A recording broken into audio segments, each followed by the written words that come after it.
Hello, so today, I know it's a bit late, but we're going to be going over the DMM feedback from Westham. He has a few takes on it, and I don't know if these are his takes or it comes from the community, but I am curious because I did play DMM for, most of the 2 weeks. It was all right. I have my own opinions on it, so we'll just get into it. Like as I go, I'll remember things and things will come up, and we'll just talk about DMM. I'll probably relate it to leagues because it is the only other seasonal game mode that RuneScape offers. Yeah, that is true. So it might be a bit unfair at times, but like I feel like DMM could have potential. It's just not going to be in the interest of the hardcore PKers, which like tends to be how games go. They tend to appeal to a more broader general audience for popularity. It'll ultimately be better for PKers as well if DMM becomes more accessible to the average person.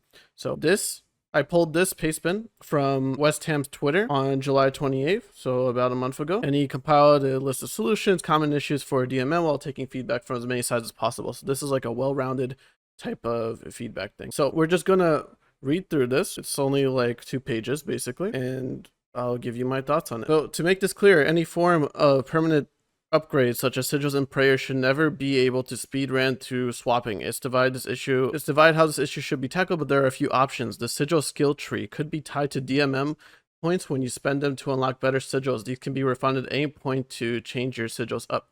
B, permanently unlocked for everyone. Each player simply goes to the sigil menu and selects which one they want. Or C, each bracket you move up unlocks a new sigil tier or slot. You could choose any sigil you like.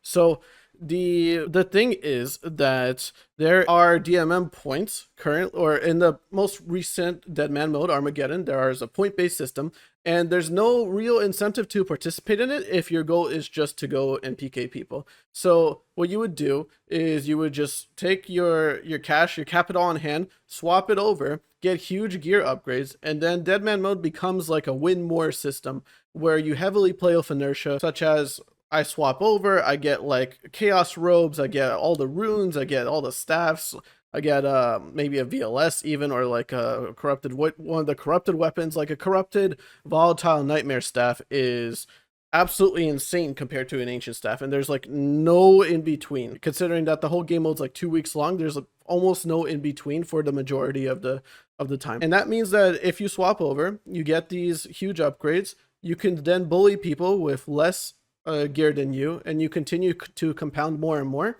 until there's a huge disparity in wealth that the top PKers are going around cleaning up everyone, and it's like a few people, and then everyone else kind of either dies and gets like wiped off immediately, or they just feel discouraged from participating in the whole ordeal. So going back to these 3 options, the concept right now is for sigils, and currently in Deadman mode, to give you even more of a background, there are 3 sigils you can have. Let me see if I still have it up actually. So this wiki page has like the list of sigils you can have. There's tiers of sigils. There's tier 1, there's tier 2, and there's tier 3. And these sigils you can swap in and out at a bank, but you can only hold 3 at a time. And there are some sigils that are used purely for skilling. Stats boosted above your base level will not drain over time. And there are some sigils that are like PVM based, like attacks from monsters are reduced by 60%, or you have the sigil of aggression, all attacks deal 10% more damage, but you take 5% more from all sources. So you find yourself in scenarios like when you're questing or when you're skilling where you want to equip this utility sigil, but that means you don't get to equip like the sigil of aggression or the sigil of titanium, which puts you at a huge disadvantage for any type of PvP encounter. And the suggestions here are to do a sigil skill tree, a permanent unlock, or each bracket upgrades a new sigil tier. I don't like the permanent unlock for everyone because the sigils act as like this glue to the economy, because otherwise there's no reference point for prices in the game, since you have things like sigil of alchemy, which high alch whatever item you have by 30% higher than its high alch value, meaning that you can't tie an item necessarily to its high alch price, but sigils are huge resources that can be traded for. So it's something to strive for. It gives you a reason to get gold in the first place, and it feels better if you could just like work towards a sigil instead of just like spending like 60 hours or something getting to the sigil you want. I actually don't like A or B. I like C. So the reason I don't like A or B is because sigils are no longer a currency that you could trade between players, and I think they should be. I actually quite like that part. So for C, each bracket you move up unlocks a new sigil tier or slot. You can choose any sigil you like. That is pretty decent because at the lower brackets you will have less sigils to use. So let's say like a brackets 3 to 50, you can do like 2 sigils that are PvP related, and then at the next 2 brackets you can get 3 combat sigils, and maybe you could even get 4 combat sigils at the higher tiers, or maybe it just goes like 1 sigil 3 to 50, 2 sigils at like the next 2 brackets, and then 3 sigils at the last 2 brackets, brackets 4 and 5.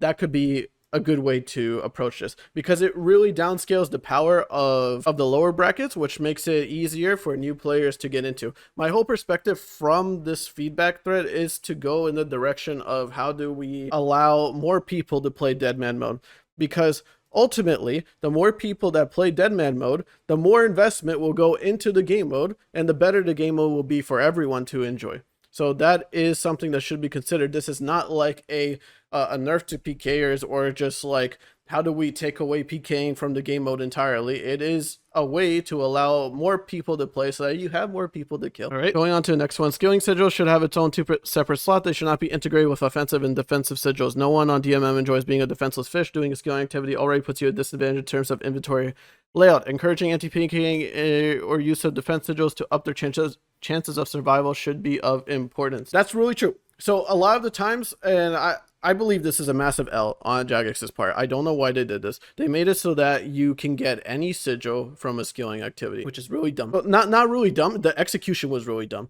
because people would just AFK at like shrimps, at oak logs, at a rune essence in the beginning before that was nerfed. Different spots like these, and then they get like the highest tier sigils from it. In my opinion, if they went along this route, what they could do is have it so that you have the sigils you get be proportional to the activity that it is that you're doing. So for example, if you are doing oak logs, right, and you're skilling there for XP or sigils, you should be getting sigils at the same rate that you would at like magic logs, for example. So I don't know what the rates on that should be, but it should be considerable.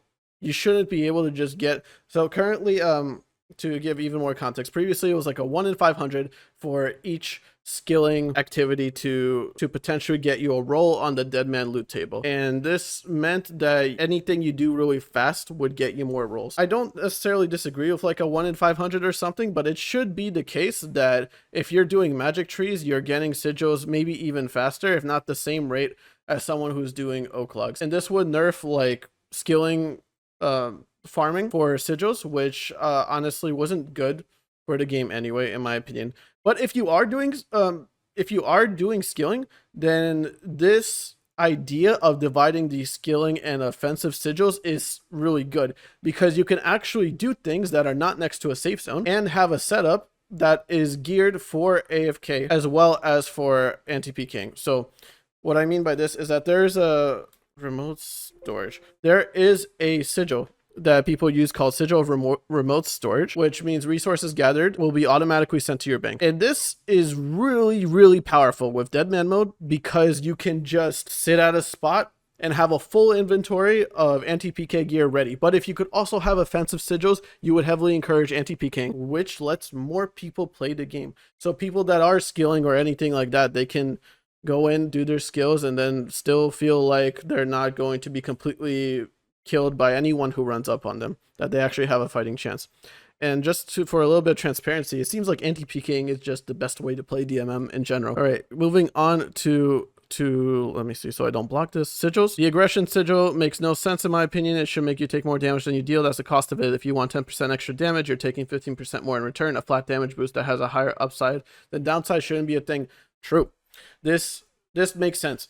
It just makes sense, because otherwise the sigil is basically a straight buff to anyone who uses it. And because of the nature of Deadman mode as it currently exists, with the win more inertia thing that I talked about before, you just further get ahead by having these sigils on.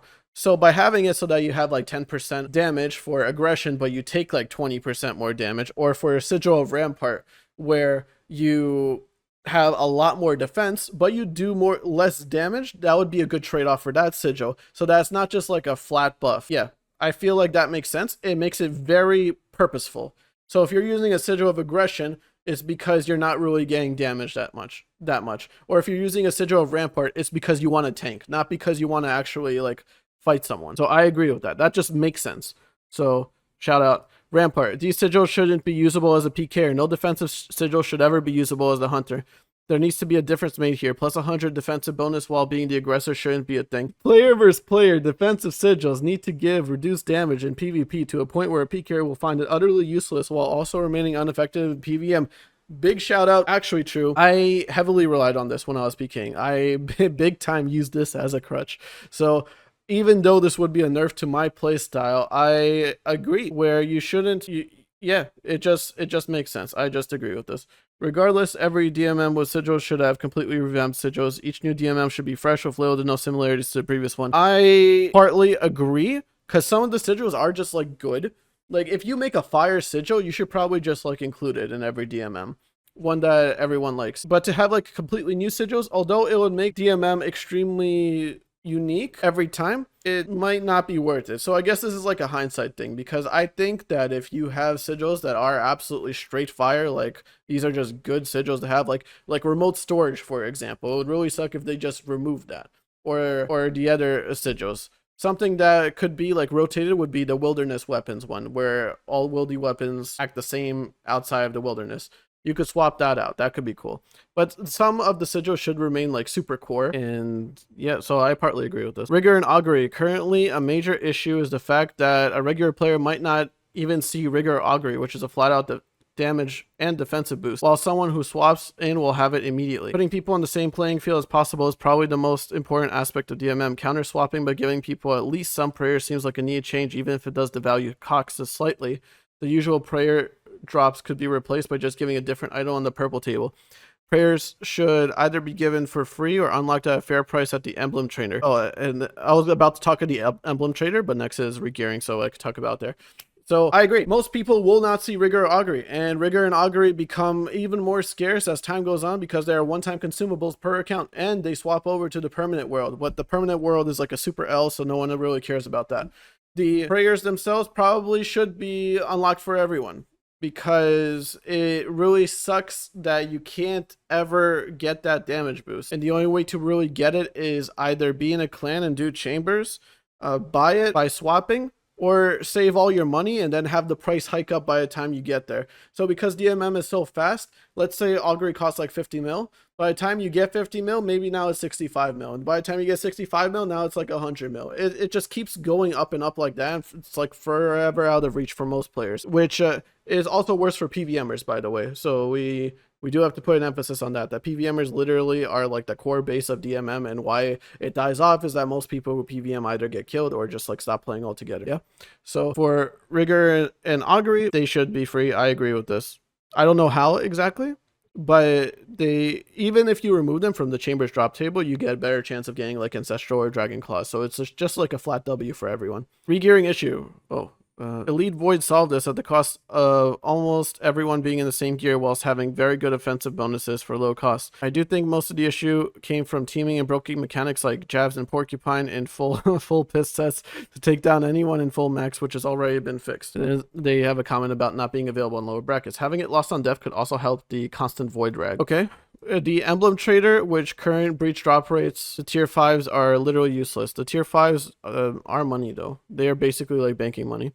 They serve as a slight income for raw GP supplies, but we are weak into DMM and most PVMers don't bother to loot them anymore. You can easily add items in there that make regearing easier. The points are stackable even after death, such as Void, Ancient Staff, Bloodbark, Dragon Hide, Mixed Hide, Dragon Scimitar, ZDS, Corrupted Weaponry, obviously the higher cost. So the corrupted weaponry being in there is an interesting idea. I don't know how I feel about that, but all the other stuff you should be able to have. I don't know if anyone's played private servers who's watching this, but you have the ability to take out like rag sets from shops. So having the rag sets be in the emblem trader shop is very good, because it really sucks dying and then having to regear. Wait, hold on. Okay, so actually, I could just touch on this. I'm going to read the next paragraph. The main game has a great job of getting middle tier options that can compete with expensive gear, but still not as good. But DMM still has the same mystics trying to compete versus full Virtus. True. Implement Bloodbark, Ancient Scepter, Abyssal Dagger, God Dragonhide, God Books. They are desperately needed for an average player to even stand a chance against good PKers. That is probably true. They should be relatively easable, but still at a higher cost than Mystics Ancient Staffs, but only slightly. This could be added to the Emblem Trader. So the specific items that should be added, I'm not sure, but you should be able to have like an absolute basic Mystic set with like Black Dragonhide and like Ancient Staff. The Ancient Staff being like half a mil in Deadman mode is ridiculous because you only really get them from the quest. The fact that there's no alternative is really shitty as someone who's trying to PK like at all. So to be able to go to a breach, get a tier 5, and then just like be able to get a rag set is really nice. But while we're on the topic of rag sets, bank keys have got to go. They are not good. They're just not good. The way, if I had it my way in DMM, ideally what you would have is you go out there and it's kind of like a high risk PvP world where you lose whatever you take. Scold or not scold, doesn't matter. You lose everything. But bank keys should not be harmed because we already have mechanisms around it, and the only people who are not benefiting from bank keys are the people who are not aware of how to store their gold. So right now you could store your gold with sigils, you could store your gold with muling, which like is bannable, but if you're not a streamer, then you know you can mule all you want. So you can have sigils, you can mule, and you can store your cash in emblems. All of these things are loops around the bank keys, making the actual function of a bank key pretty useless for people that actually know how to bypass it. So it's kind of pointless already. And then by having these frictions involved with storing your cash, when you die and you lose like almost nothing from your bank key, re-gearing sucks because you probably don't have like 10 return sets in your bank already. So you have to sell a sigil, or you have to go to the emblem trader, go back and forth, buy like 20 brews at a time instead of having 100 brews in your bank. So it defeats the purpose. Ultimately, it just adds like 3 steps in between when you die and when you're ready to go back out again. That doesn't need to happen. And then there's a lot, this makes Deadman extremely hardcore as well, because if you're a regular player and you're PVMing or something like that, or you're out there PKing and you die, you lose like everything and get reset. And because of the win more inertia that is involved in Deadman mode, you have an extremely difficult time to catching up. It's like if everyone's on Barrels gear and you just get reset to like below Mystics because you can't even afford Mystics at that point. It's yeah, I feel like bank keys really make Deadman mode like as if you're playing a hardcore PVM Iron Man or something like that on a PvP world, and that makes it really uninviting for most players. So they should get rid of bank keys. They serve no purpose. People know how to avoid them, and I think that they create a barrier of entry to the game mode. They make it so that it feels like you're playing a hardcore Iron Man, where if you die, that's it. Your account's you just go back to the main game. So yeah, those are my thoughts on that. And if people are able to not lose their bank, they could just store these sets that they could buy in the emblem trader shop. That'll be overall pretty good. Larger quantity of Morgan, axes, and javelins. Disposable PvP weapons that maintain a cheap price given a normal player can't for a significant upgrade, like all the dragon stuff. Key point being that they're relatively cheap. It's not something you should be able to camp, but rather a slight DPS upgrade you could save towards a better than usual kill perhaps. Increasing the drop rates of Morgan, javelins, and axes from 50 to 100 would greatly reduce the cost given the extra rarity added this DMM. These weapons are absurdly strong compared to the rune crossbow, which is like the next best alternative for most players because getting a dragon crossbow is extremely difficult in Deadman mode. So I don't necessarily disagree with this. It doesn't really matter either way, I think, because the only people that are affording this are people that are already wealthy because they're just that powerful anyway, that they're going to be worth a bit of money. The regular dudes and dudettes are just not going to be able to buy these because of the previous stuff that was mentioned about bank keys and inertia. So yeah, I don't have a strong feeling about that. Breaches. Current issue, breaches are far too cluttered. As a PKer, you could get on someone and have them disappear from the screen because there are just that many people there. As a PVMer, you are unlikely to even get one hit in before the boss is dead. Having the monster spawn in 2 or 3 locations, splitting the player base on where to go will make breaches more bearable for every party involved. So they kind of did this and kind of didn't. They there were some breaches where the monsters were split up. Like I'm thinking South Varlamore in particular, they were all across the continent, which was really nice because you wouldn't have like 300 players like in one location. The breaches where they're clumped up is really obnoxious because you literally have to use Entity Hider or you will not be able to tell what's going on. You won't be able to see where the monsters are spawning. You won't be able to and then when you use Entity Hider, you can't actually see who's hitting you either, so you have to turn it off when that happens. I think the experience of a breach is either it's like a higher low. This is like a common problem in Deadman, man. Either like you get insane highs or insane lows, and I feel breaches are one of those things where you're like, okay, this was a waste of time, or this was extremely dope, or you die, which does happen as well.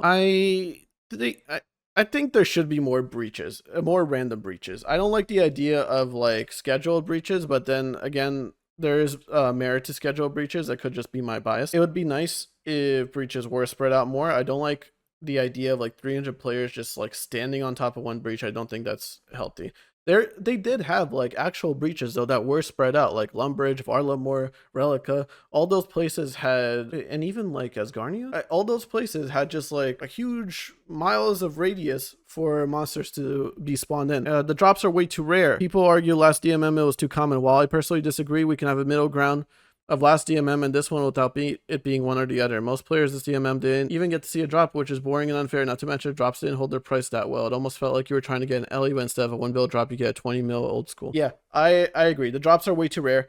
Everything there in that paragraph is valid, but I also want to state something that doesn't seem to be mentioned, which is that if the corrupted weapons were more common, the game would be more fun for PKers and PVMers, because you would just get these drops, you'd be able to do more in PVM, and when you go kill someone, even as like a regular average PKer, when you kill them and you see like, oh shit, it's a scythe on the ground, or it's a twisted bow, or it's a shadow, or it's like a corrupted whatever, or it's like a PvP weapon, like a Stadius Warhammer, that feels really good. So that enhances the overall experience, I think. And so, yeah, I think the drop should be more common. It shouldn't be like exceptional to get, it shouldn't be like an end game goal to get like a corrupted scythe. It should be an end game goal to get like a regular scythe. And everyone's using like corrupted scythes to get that. MVP shouldn't be the only people able to get a unique drop. Absolutely true. It's because it is really difficult to know what's going on when there's like a whole breach spawning and there's like 300 people and you get like one hit off. It's complete you're literally just dice rolling. You might as well go gambling at that point. There's no difference because you're just like hoping that your hit is the highest, and if you have anything that has like a huge projectile time, you won't get a second hit. So it feels really bad. So you should, maybe this is a hand-in-hand way of how they could fix it, is if more than just the MVP gets the unique drop, then maybe that's how they fix the rarity for it. Maybe like top 5 players or top 10 players even have a chance. Breaches should have a damage goal where if you meet it for 30 minutes to an hour, all of your next drops or damage will be doubled. Alternatively, there could be a final boss to each breach where you help kill, gives you the bonus. It keeps the hype of the breach alive a little longer, rather than being a 15-minute event where we all go back to a safe spot or log out. So I actually like that because it encourages people to keep playing after the breach, because that is what happens. A lot of people log into the breach because they know it's scheduled.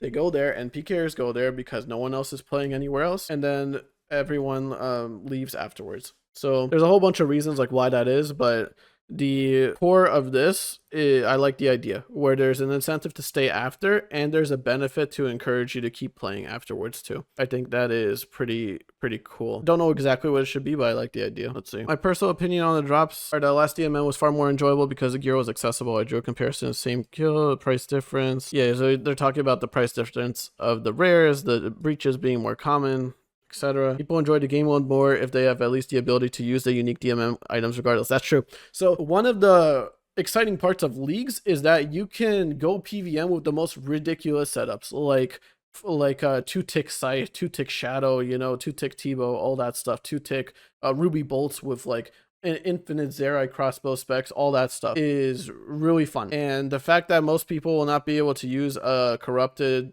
Deadman weapon is really sad. So it would be nice. Alternatively, they could be made degradable. So whatever even if they become degradable, whatever gets the weapon in people's hands, the better. I don't really like the degradable option because unless it becomes like broken or something, because I really want to capture that feeling of like actual 07 at East Dragons, where you kill someone and then like a whip drops on the ground, and that's like hella hype, right? So it'd be nice if we could capture that with Deadman mode weapons, just like dropping on the ground. You're like, oh shit, that's really cool. I want to capture that, because that is like a very high hitting nostalgic dopamine infusing effect that Deadman mode could serve. Let's see, Ancient Warrior equipment. Please do not make the average player never have a VLS in their hand because someone thinks it's good that they're expensive. True. It would be really cool to just have people have VLSs. The point is that if you go and risk a VLS, you will lose the VLS, and that is the fun involved. So if they were more common and you saw just like a Bloodbark guy pull out a VLS, you might actually change your mind and just start fighting him, because the idea of getting a VLS drop is really appealing. It's not that it has to be 100 mil in old school or something. It's that it has like any amount of value, because everything else below it is such shit tier that no one's excited to get like a rune drop or like a mystic drop or like another zombie X, you know? It's just like a little bit exciting. That's it. No one's like, yeah, it's just everything else just pales in comparison. So it'd be nice if they were more common. All right, bank keys. Either remove them entirely or remove supplies from the keys such as brews, etc. Making the regearing aspect of DMM painful is the reason why people quit. Let's be honest, muling will never be stopped. Bank keys are for the most part just a grief rather than addition to the game mode. Hugely agree with this statement. Bank keys are for the most part a grief rather than an addition to the game mode. Yes. It largely thrives off nostalgia and CSGO loot box opening feeling, except that your chance at an op Asimov doesn't even exist. It's not worth the player count loss DMM gets from bank keys to keep them there. Yeah, and that's unfortunately like why Deadman mode is only a 2-week thing, is because most people don't give a shit. And they quit because it's just way too hardcore. Just remove bank keys. I already spoke on this like in length earlier, so I'm not going to keep going on it, but yeah, just remove bank keys. They're not good. Transfer all the items to 45. Even if people argue it ruined the economy there, generally doesn't matter. If world 45 refers to world 345, the permanent Deadman mode. If 45 turns into a cheap economy server where max cents aren't worth much, it would be preferable to its current system waiting 5 business days and 20 Discord friend requests to receive an item. Arguably, it would populate the server if max cents were cheap so you could practice before events. The permanent world is such an L on Jagex's part. And I finished Deadman mode, and then I checked out the permanent world, and I was shocked. So, first of all, run energy depletes. Why? Okay, enough said, right? Enough said. Run energy shouldn't deplete in the permanent world. The second thing is that the drop rates are 1-to-1. Why? It doesn't make, why? You might as well just play the regular mode. So run energy depletes, the drop rates are 1-to-1. The only thing that you get in Deadman mode is like bank keys, which fuck that. And then the PvP weapons like Morgan javelins and stuff like that, which you can use in Bounty Hunter on the main game. It just takes you like 10 years to get one, but you can use it. So the permanent world doesn't really have a fixture for any type of unique experience in all of RuneScape. And the way they can do that, also, I think the experience rates are even lowered, which like, why? Just make either like keep the 345 world a separate thing as like a legacy server, or have the permanent Deadman world, like, or have the seasonal mode transfer over into a new server that is the same. It has sigils, which is unique and fun. It has increased drop rates, which is unique and fun, and it has no run depletion, which should be in the main game, really, honestly. But having those things actually makes the server like fun to play, as opposed to now where it literally exists as just like another PvP world with no interesting benefit hardly at all. You can use a VLS. That's it. That's your only benefit. So yeah, I think they should definitely like have a permanent world from the seasonal mode, offload into the whatever they decide to do, just like a more longer term Deadman. I think that was originally the point of the permanent world anyway. It's just weird that they cut out all the stuff that makes Deadman mode fun and interesting from the permanent world. I still can't get over that they just have drop rates be 1-to-1. I don't understand that. It doesn't affect the main game whatsoever. So just make a copy. Just make a copy. That's all you have to do. And even keep the sigils, because that is part of what makes it all fun, is it feels like a private server. And if you don't want to do that, then just honestly get rid of the permanent world. There's no point to it. But yeah, that was all of Westham's community feedback stuff, and those were my thoughts. My main issues are that you should be able to regear from the emblem trader really quickly. You shouldn't have bank keys so that you can actually like play the game without like feeling that your cortisol levels are through the roof constantly. The regearing stuff with like brew stacks, all that is all solved with bank keys. And then the permanent world should just be a copy of the seasonal, if not mostly or entirely. So those are all my thoughts on it. Thank you for watching. Let me know what you think. See you later.